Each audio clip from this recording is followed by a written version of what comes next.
नमस्कार, आप सभी का स्वागत है यूट्यूब चैनल कुमार फाइनेंस पर। एनएमडीसी यानी नेशनल मिनरल डेवलपमेंट कॉरपोरेशन जो सेल की सब्सिडियरी कंपनी है और मेजर बिजनेस इसका आयरन ओर का माइनिंग करना है। 2.5-3 महीना पहले जब मैं मेटल इंडस्ट्री पे वीडियो बनाया था और जिसमें 5 शेयर सेलेक्ट करके एक टारगेट प्राइस के साथ बताया था कि इस शेयर का आने वाले 6 महीना में इतना टारगेट प्राइस हो सकता है। एनएमडीसी लिमिटेड का भी नाम मैंने उस लिस्ट में रखा था और तब इसका शेयर प्राइस 132 या 33 रुपया चला करता था और आने वाले 6 महीना के लिए मैंने इसका टारगेट प्राइस 185 रुपया रखा था। हालांकि इस स्टॉक ने मेरे दिए हुए टारगेट को ऑलरेडी अचीव कर चुका है और करंट टाइम में 193 रुपया के आसपास चल रहा है। क्या करंट लेवल पर भी इस शेयर को बाई किया जा सकता है अच्छे रिटर्न के लिए? इसका फ्यूचर कैसा हो सकता है? फंडामेंटली ये कंपनी कितनी स्ट्रांग है, ये पूरा डिटेल हम इस वीडियो में स्टॉक एनालिसिस के माध्यम से जाने। उसके पहले मैं कहना चाहूंगा, अगर आप टाटा स्टील और नाल्को जैसे शेयर में इंटरेस्टेड है और सोच रहे हैं इनमें बाई करने के लिए या पहले से आप इन्वेस्टेड है, इन दोनों शेयर का डिटेल एनालिसिस करते हुए मैंने वीडियो बना रखा है। आप चाहें तो डिस्क्रिप्शन बॉक्स में दिए हुए लिंक के थ्रू जाकर देख सकते हैं। साथ ही मैं कहना चाहूंगा, अगर आप फर्स्ट टाइम विजिटर हैं इस चैनल पर या अब तक आपने इस चैनल को सब्सक्राइब नहीं किया है, चैनल को सब्सक्राइब करके बेल आइकन का बटन जरूर प्रेस करें ताकि फ्यूचर में जब भी कोई वीडियो अपलोड हो नोटिफिकेशन आपको मिलती रहे।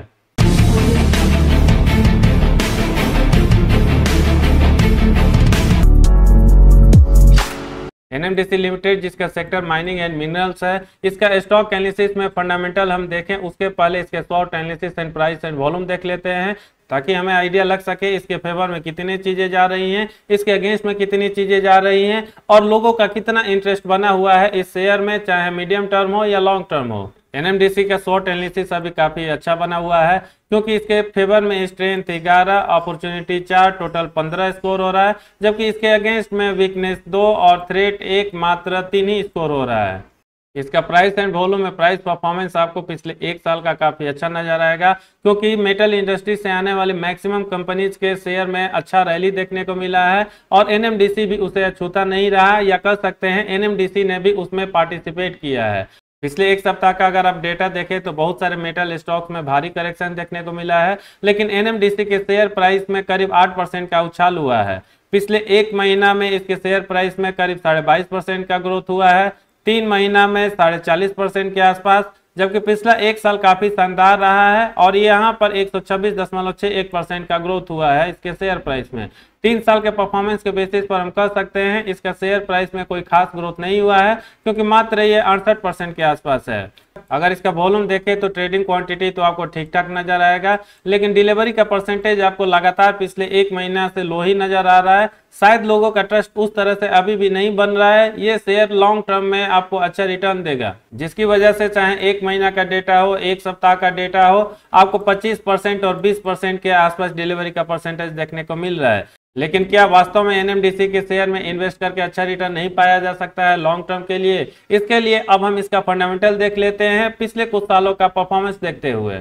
इस कंपनी के एनुअल रिपोर्ट में जो प्रॉफिट एंड लॉस स्टेटमेंट दिया हुआ है ये मार्च 2006 से लेके मार्च 2020 तक का है, क्योंकि मार्च 2021 क्वार्टर रिजल्ट अभी इसका नहीं आया है, जिसकी वजह से वो डेटा यहाँ पर अपडेट नहीं है। लेकिन जैसे ही Q4 रिजल्ट मार्च 2021 का आएगा, मुझे लगता है इस कंपनी का सेल्स हो, प्रॉफिट हो या बैलेंस शीट हो, हर तरफ आपको इंप्रूवमेंट ही नजर आएगा। फिलहाल हम इसका फंडामेंटल देखने के लिए मार्च 2013 एनुअल रिपोर्ट से लेकर मार्च 2020 तक का देख लेते हैं, क्योंकि डेटा यहाँ पर भले ही आपको मार्च 2006 से दिख रहा है, लेकिन मार्च 2009 के बाद 10, 11, 12 का डेटा यहाँ पर नहीं है। इसलिए कंटिन्यूटी रखने के लिए हम यहाँ पर मार्च 2013 से स्टार्ट करके मार्च 2020 एनुअल रिपोर्ट तक खत्म करते हैं। सेल्स इस कंपनी का 10,704 करोड़ से बढ़ के 11,699 करोड़ तक पहुंचा है, यानी पिछले 8 सालों में इसका सेल्स ग्रोथ कोई खास नहीं रहा है। ऑपरेटिंग प्रॉफिट इस पीरियड में 7,374 करोड़ से कम होकर 5,782 करोड़ तक पहुंचा है। नेट प्रॉफिट इस कंपनी का फाइनेंशियल ईयर 2012-13 में 6,334 करोड़ था। यहाँ पर भी आपको गिरावट देखने को मिलेगी और ये फाइनेंशियल ईयर 19-20 में कम होकर 3,573 करोड़ तक पहुंच जाता है। अर्निंग पर शेयर में भी इसके नेट प्रॉफिट और ऑपरेटिंग प्रॉफिट की तरह ही कमी देखने को मिलेगी और ये करीब 16 रुपये से कम होकर 11.67 तक पहुंचा है। ये पीएससी होने की वजह से अच्छा डिविडेंड देती है, इसलिए डिविडेंड पे आउट का परसेंटेज लगातार आपको इस कंपनी में अच्छा होता हुआ दिखेगा और एक बार के लिए सबसे अच्छा 171% का डिविडेंड दिया है और रिसेंट कुछ सालों में भी इस कंपनी का डिविडेंड पे आउट परसेंटेज अच्छा रहता है और ये 36% से लेकर 45% के रेंज में बना हुआ है। ओवरऑल एनएमडीसी के पास्ट परफॉर्मेंस को अगर हम परसेंटेज वाइज देखें तो इसका कंपाउंडेड सेल्स ग्रोथ गिरता हुआ दिखेगा पिछले एक साल में, क्योंकि ये निगेटिव 4% है। 3 साल का परफॉर्मेंस ठीक ठाक माना जा सकता है क्योंकि ये पॉजिटिव 10% है, जबकि 5 साल का भी परफॉर्मेंस इसका खराब ही माना जा सकता है क्योंकि ये भी निगेटिव 1% है। कंपाउंडेड प्रॉफिट ग्रोथ भी इसका 5 साल और पिछले एक साल में काफी खराबी हुआ है क्योंकि निगेटिव ये 20% और 11% रहा है, जबकि 3 साल का परफॉर्मेंस ये ठीक ठाक या अच्छा माना जा सकता है क्योंकि ये 12% है। स्टॉक प्राइस CAGR में इस शेयर ने पिछले 10 सालों में निगेटिव 3% का रिटर्न दिया है। एक साल में बहुत जबरदस्त परफॉर्मेंस देते हुए 127% का रिटर्न दिया है। 3 साल या 5 साल के परफॉर्मेंस को भी हम ठीक ठाक मान सकते हैं क्योंकि यहाँ पर भी इसके स्टॉक प्राइस CAGR में 20% या 16% का ग्रोथ होता हुआ दिख रहा है। रिटर्न ऑन इक्विटी इस कंपनी का इसके इंडस्ट्री के बेसिस पर हम ठीक ठाक मान सकते हैं क्योंकि पिछले 5 सालों में ये 13% से लेकर 16% के रेंज में रहा है। बैलेंस शीट इस कंपनी का लगातार आपको इंप्रूव होता हुआ दिखेगा क्योंकि इसका कैश रिजर्व्स आपको लगातार बढ़ता हुआ दिखेगा मार्च 2013 एनुअल रिपोर्ट से लेकर सितंबर 2020 क्वार्टर रिजल्ट तक, और इस पीरियड में 27,122 करोड़ से रिजर्व बढ़ के 28,579 करोड़ तक पहुंचा है। बैलेंस शीट में दूसरा पॉजिटिव पार्ट है, इस कंपनी के ऊपर कोई खास कर्ज नजर नहीं आ रहा है क्योंकि आप बोरिंग्स पार्ट को देख सकते हैं। यहाँ पर 566 या 524 करोड़ के आसपास रिसेंट रिजल्ट के हिसाब से कर्ज इस कंपनी के ऊपर दिख रहा है, जिसको इसके मार्केट कैप के हिसाब से ना के बराबर माना जा सकता है। रेशियो में रिटर्न ऑन कैपिटल एम्प्लॉयड का परसेंटेज जरूर आपको इसका खराब होता हुआ दिखेगा अगर आप कंपेयर करके देखें मार्च 2020 एनुअल रिपोर्ट को मार्च 2015 या मार्च 2014 एनुअल रिपोर्ट से, तो क्योंकि ये 32-34% से कम होकर 23% तक पहुंच गया है। लेकिन जिस इंडस्ट्री से ये कंपनी आती है वहां के लिए ये रिटर्न ऑन कैपिटल एम्प्लॉयड का परसेंटेज भी अच्छा माना जा सकता है। शायद आपको आइडिया हो, एनएमडीसी एक पीएसयू कंपनी है और शेयर होल्डिंग पैटर्न में जो भी प्रोमोटर्स की होल्डिंग दिखेगी वो गवर्नमेंट ऑफ इंडिया का है, और रिसेंट कुछ क्वार्टर रिजल्ट के हिसाब से इस कंपनी में प्रोमोटर्स की होल्डिंग 68-69% के आसपास बना हुआ है। एफआईज की होल्डिंग में भी आपको बढ़ोतरी देखने को मिल रही है पिछले कुछ क्वार्टर्स में, और ये फिलहाल 4.63% बना हुआ है। डीआईज की होल्डिंग में भी आपको थोड़ा सा ग्रोथ होता हुआ दिखेगा और लेटेस्ट क्वार्टर रिपोर्ट के हिसाब से 20.67% है, जबकि पब्लिक की होल्डिंग में भी आपको थोड़ा बहुत ग्रोथ ही होता हुआ दिखेगा और फिलहाल ये 6.31% बना हुआ है। यानी प्रोमोटर्स ने जो अपनी होल्डिंग कम की है ऑलमोस्ट एफआईज, डीआईज और पब्लिक में इक्वली डिस्ट्रीब्यूट हुआ है, जो कि एक अच्छा संकेत माना जा सकता है क्योंकि एफआईज और डीआईज का ट्रस्ट अभी भी इस कंपनी में बना हुआ है, जिसकी वजह से वो अपने होल्डिंग को बढ़ा रहे हैं। इस कंपनी के प्रॉस में जो चीजें निकल कर आ रही है, ये कंपनी डेट फ्री है और डिविडेंड पे आउट के मामले में इस कंपनी का रिकॉर्ड काफी शानदार है क्योंकि डिविडेंड पे आउट का परसेंटेज इसका ऑन एवरेज 39.22% है। जबकि अगर कॉन्स की बात किया जाए तो प्रोमोटर्स ने अपने होल्डिंग पिछले क्वार्टर में कम किया है 1.36% तक।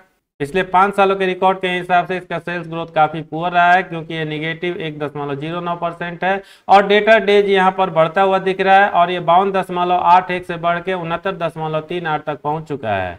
ये रहा एनएमडीसी का पास्ट परफॉर्मेंस, जहां पर हमने देखा कुछ पैरामीटर पर जरूर ये कंपनी खरा उतरती है जैसे बैलेंस शीट, आरओई या आरओसी, लेकिन इसका सेल्स ग्रोथ हो या प्रॉफिट ग्रोथ हो वहां पर डिक्लाइन देखने को मिल रहा है, जो इस कंपनी के लिए निगेटिव एस्पेक्ट हो सकता है।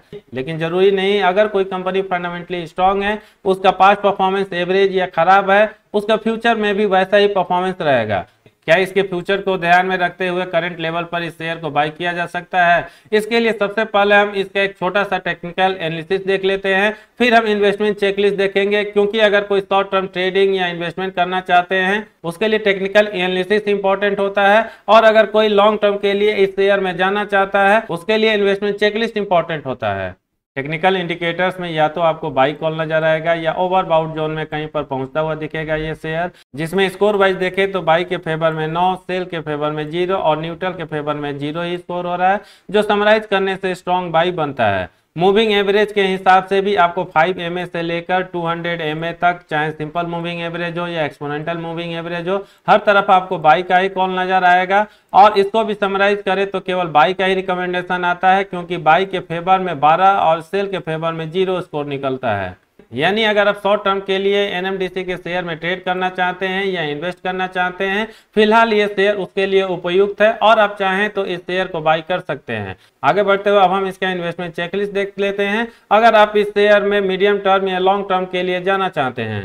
एनएमडीसी लिमिटेड के लिए इन्वेस्टमेंट चेकलिस्ट में जो 5 पैरामीटर दिया हुआ है, intrinsic value, returns versus FD rates, dividend returns, entry point और नो रेड फ्लैग, हर तरफ आपको ग्रीन सिग्नल मिलता हुआ दिखेगा, क्योंकि न सिर्फ इस शेयर का करेंट मार्केट प्राइस इसके स्वाभाविक वैल्यू से कम चल रहा है, एफडी के कंपैरिजन में इसने अच्छा रिटर्न भी दिया है। ये पीएसयू कंपनी है जिसकी वजह से अच्छा डिविडेंड भी देती है। फिलहाल ये शेयर ओवरबाउट जोन में भी नहीं पहुंचा है और एएसएम जीएसएम का भी कोई इशू नहीं है।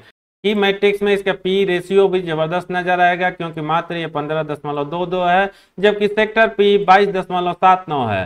फोरकास्ट में 21 एनालिस्ट ने जो अपना ओपिनियन शेयर किया है उसमें 67% एनालिस्ट का मानना है आप चाहें तो इस शेयर को करंट लेवल पर भी बाई कर सकते हैं अच्छे रिटर्न के लिए। फाइनली अब हम बात करें क्या एनएमडीसी लिमिटेड के शेयर को मीडियम टर्म या लॉन्ग टर्म के लिए बाई किया जा सकता है। जैसा कि हमने देखा बहुत सारे पैरामीटर पर यह कंपनी तो खरा उतरती है, लेकिन कुछ इस कंपनी के नेगेटिव एस्पेक्ट भी है। लेकिन यहां से अगर इसका फ्यूचर देखा जाए जिसके बेसिस पर आप चाहें तो इसके शेयर को बाई कर सकते हैं। मुझे इसका फ्यूचर एटलीस्ट आने वाले 3-4 सालों के लिए ठीक ठाक ही नजर आ रहा है। ये कंपनी अच्छा डिविडेंड भी देती है, पास्ट में भी इसने ठीक ठाक ही परफॉर्मेंस किया है अगर पिछले 4-5 सालों का डेटा देखें। इसलिए अगर आप चाहें तो करंट लेवल पर भी आप इस शेयर को बाई कर सकते हैं, लेकिन यहां पर आपको एक प्रिकॉशन लेना होगा। हो सकता है जब इसका Q4 मार्च 2021 का रिजल्ट है, हो सकता है उसके बाद थोड़ा सा इसके शेयर प्राइस में करेक्शन देखने को मिले। वैसे सिचुएशन में आप ना घबराते हुए अगर फंड आपके पास अवेलेबल होगा एवरेजिंग करने का प्रयास करें ताकि आपको अच्छा रिटर्न मिल सके। आने वाले 1.5 से 2 सालों के लिए टारगेट प्राइस की मैं बात करूं तो मुझे ऐसा लगता है इसका शेयर प्राइस यहां से करीब आपको 60 to 70% रिटर्न देना चाहिए। और अगर आप उसके बाद भी जाना चाहते हैं टाइम टू टाइम इसके शेयर को मॉनिटर करते रहें। इस वीडियो में इतना ही। ये वीडियो कैसा लगा कमेंट करके जरूर बताएं। पसंद आए तो लाइक का बटन प्रेस करके अपने सर्किल में उनके साथ जरूर शेयर करें जो एनएमडीसी लिमिटेड के शेयर में इंटरेस्टेड हैं। पूरा वीडियो देखने के लिए धन्यवाद। जय हिंद।